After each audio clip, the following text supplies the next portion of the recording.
This is football, but not as you know it. The name's Jack Epping. I've been a football manager all my life, successful at all levels of the game here in Aussie, and it's time for a new challenge, a new journey into the heartland of football. This is my story. And that's me in that photo. Well, actually, this is me. A bit older now, bit more grey around them edges. But don't let that fool you, I'm still very much the same hard bastard. Here to win, no matter the cost. I sent my resume to all corners of the country.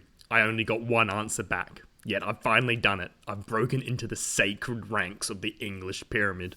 I've been lifted up, you see. A calling, if you will. The Tunbridge Angels answered my prayers.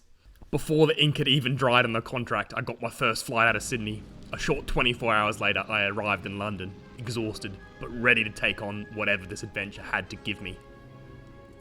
News of my signing broke through the media. Not many people paid attention, mind you.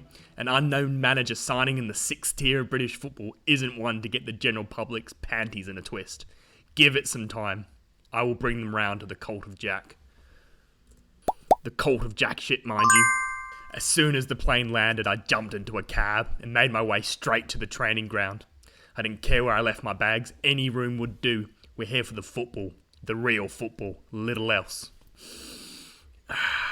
This would be my home. I just walked around the pitch in the fog of early autumn. Classic British drizzle surrounded me. I could taste it in the air. Nothing had ever been so sweet. First things first was my coaching staff. To put it bluntly, when I met with them, the room was empty. We needed to improve, and quick smart. Immediately I sent out for some job ads. My right-hand man, Tom, he looks the good. He's only a spring chicken, but he bleeds Tunbridge. I can hardly understand a word he says. England's meant to be the home of the bloody English language, but I'm not really sure. Sounds a lot more like gibberish to me. Before we started training, I wanted to get a good grasp from Tom on the quality of the squad. Good news is that everyone is only on a 1-year contract, but the bad news is that everyone is only on a 1-year contract. This is something that needed to be managed. Knocked my bloody socks off when Tom told me he was also our vice captain. Talk about one man wearing far too many hats. Only got a small bit of wage budget to play with, so the squad that I've got is pretty much the squad I'm stuck with for the beginning of the season. Knowing that, I had to jump straight into training. Before we started training proper, I needed to introduce myself to the lads. I liked their attitude. When I suggested we reach the top half of the league, most of the squad were disappointed and wanted to reach the playoffs. Beautiful. Determination, reaching for success. I bloody love it. I spent most of the first session just making notes and observing, seeing what we had to offer, looking at the lads and their skill sets. I made them run laps, possession training, ball skills, small-sided games. It wasn't overly bad. There were things to work with here, building blocks for a successful season and beyond. One player looks the goods. Jamie Taylor, 20-year-old Welsh lad, came through the Crystal Palace Academy. The type of player to build the club on. No nonsense, keen to learn. The bread and butter of this football club. We'll make sure there's a contract in front of him sooner or later. After training, I needed to understand the facilities. Checked out the medical room first. First thing I saw was our starting goalkeeper there, out injured for the next 9 months with a damaged cruciate ligament. Talk about bad luck, we needed a replacement, and quick smart. Lads went home, but I was still here. First in, last to leave. The life of a football manager is tough. I met with our chairman, running through our financial projections. To say it was chicken shit is putting it lightly.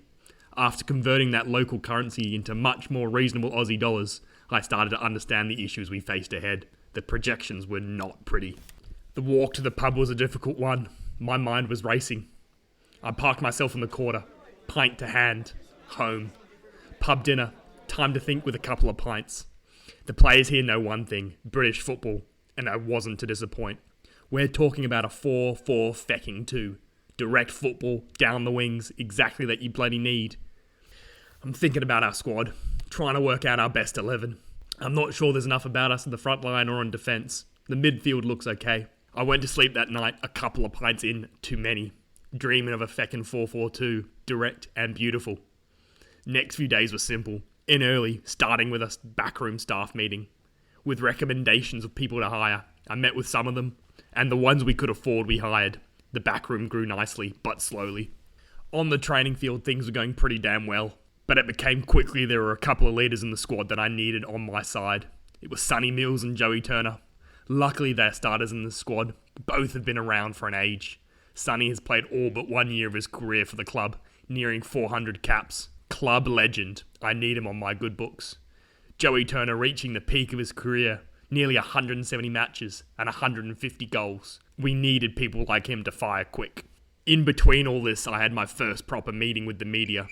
It was a bit embarrassing sitting in a big room with only one journalist, Jake Langford. If this was how it was going to continue all season, him and I were going to form a pretty close bond.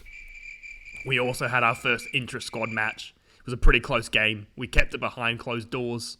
A mix of two different 11s. Purpose of pre-season is match fitness and tactics, not much else. With a small squad and transfer restrictions, this is going to be a long old season. Pre-season progressed. Nights passed, days came. We picked up win after win after win. Building confidence, building our style. Direct, British, beautiful football. Our corner routines were simple. Stacking the front post, in-swinging corners, percentage football. It wouldn't always be pretty on the eye, but my God, will it work.